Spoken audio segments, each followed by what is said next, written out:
Hi, welcome back to the channel. Today I'm going to be talking about 4 surprising things about living in San Diego that you might not think about until you're actually living here. Let's go ahead and get started.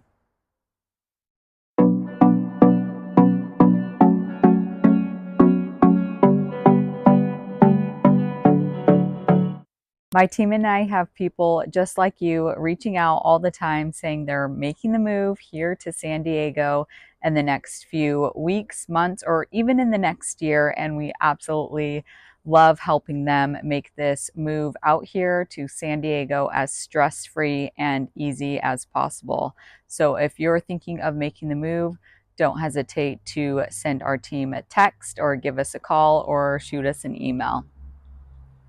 Okay, one of the most surprising things for me, at least, when my family and I moved out here to San Diego 8 years ago, was there are no buses here in San Diego. This absolutely blew my mind that, yeah, no buses. So in 2008, with budget cuts, most public schools got rid of their public transportation. So everyone is required to figure out their own way to get their kids to and from school every day. So some people are lucky enough where they're close enough to the school that they're able to easily walk to and from the school. But there's other people, like for our neighborhood, for example, is a good 3 miles away from our elementary school and quite a bit of hill. So, I mean, walking is just not even an option. So I know me and 2 other neighbors have teamed up, created a carpool to drive our kids to and from school, which has been really nice to help break up some of the work. But the good news is they are actually going to start having buses here. Now, before you get too excited, this isn't a free service like most places. I was so excited to hear that they're offering buses. I felt kind of silly because initially I wasn't even thinking there was going to be a charge, and joke's on me. I mean, I wasn't thinking there would be a charge because I know how much we pay in taxes every year. But there is going to be a charge per kid. Nonetheless, I think we're still going to do it because it will be so nice not to have to hop in the car and deal with picking up like the traffic of taking them to school and the traffic leaving the school. So anyways, for the charge is $740 per student for a full year of transportation, AM and PM. So that's to and from school. And you get a sibling discount on, I think, your 4th kid. So I don't know how many people have 4 kids that are attending kindergarten through 5th grade, but on the 4th kid, you get a discount. I think it's half price. But the first 3 kids are still going to be that $740. So I'm going to have 2 kids going to elementary school next year. So we're going to be paying 1,400 and wait, what did I say it was?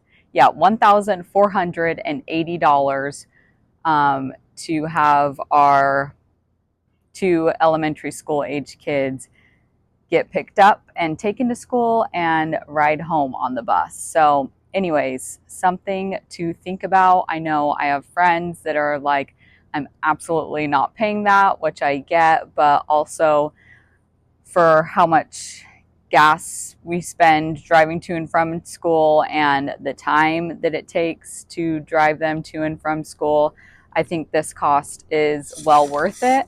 But it is, yeah, kind of just ironic that most of my friends that live in other states, they're like, you have to pay. And it was pretty shocking to me as well. But nonetheless, I'm so glad and grateful that they're at least giving us an option to get our kids to and from school without having to drive them. So anyways, something to think about. And Not all school districts offer this, but they are trying to get more and more to offer this, and our school district will be offering it next year. Okay, the second thing, which this was passed like right as we were moving here in 2016, they got away with free bags. So when you go to the grocery store, you have to pay 10 cents per grocery bag. Which initially I love this because I'm like, it makes sense to get people more incentivized to recycle and reuse their bags. So anyways, the thing I don't love about it though is a lot of people like myself get their groceries delivered and there's no option to recycle these bags. You pay 10 cents for them. They're like 10 times thicker than the normal bags before they started this program.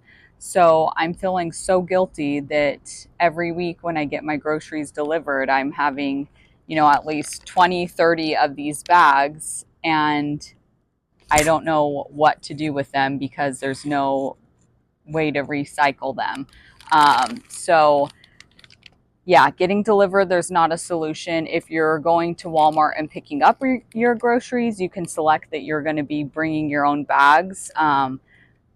And then same with Target pickup, you can select if you want your items in bags or if you'll be bringing your own. So there are some options for picking up groceries, but if you're getting them delivered, then there's no recycle program. And if you're like me, you just have like hundreds of bags wadded up in your garage, and we just take one of these bags to the beach every time we go, so that way we have a nice bag to put all of our trash in. But anyways, so yeah, even at like TJ Maxx or stores, when you're shopping for home decor, they charge you 10 cents per bag now, which is just, it's kind of weird sometimes. You're like, I just spent $100 with you, and now I also have to pay for a bag to carry out my nice items that I just spent $100 on.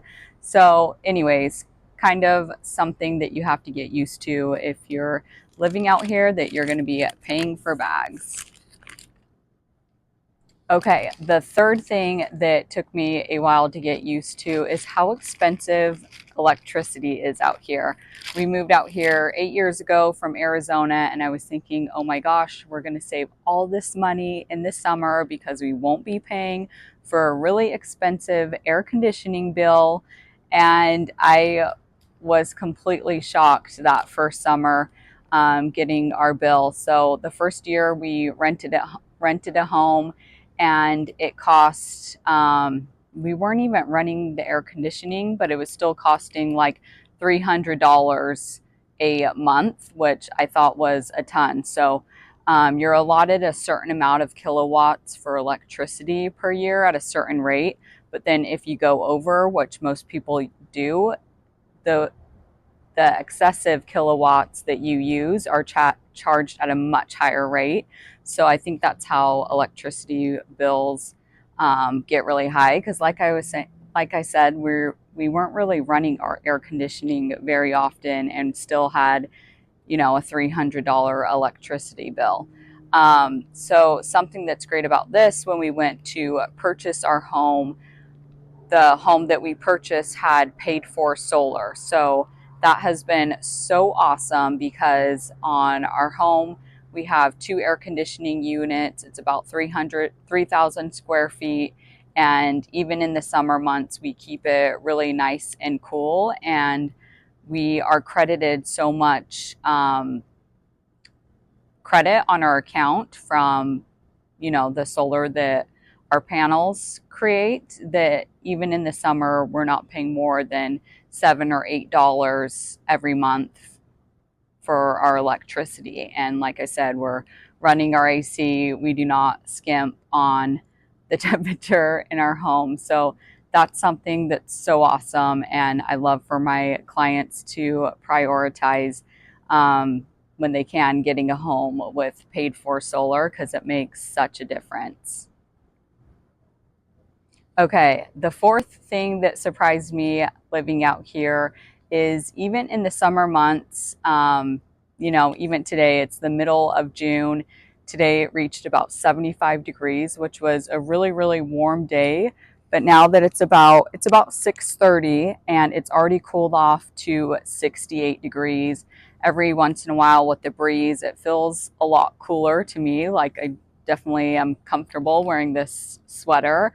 Um, and just the temperature drops so quickly, especially sunsets right now in June aren't until about 7:40, but come 8 o'clock when the sun's gone, it gets in the low 60s very quickly. So that's something that surprised me living out here, is that it's cold in the summer at nighttime. No matter how hot the day was, it cools down very, very quickly once that sun goes away. Like if my husband and I are going out for date night, I'm definitely prioritizing wearing closed-toed shoes with socks, and like my winter booties that I would normally wear, I wear those year round because I do not like being cold and it cools off so quickly out here. So that's something that was surprising as well when we moved out here. So okay, let me know in the comments below if any of these four surprising things to me when I moved out here to San Diego surprised you at all, or if you were already familiar with no school buses or paying for them, higher electricity bills, paying for grocery bags, and being cold as soon as the sun goes down. And are any of these deal breakers for you? And like I mentioned before, if you're thinking of making the move out here to San Diego, don't hesitate to send our team a text or email or give us a call. We would absolutely love to hear from you and help make this move out here as easy and stress-free as possible. Thanks. Bye.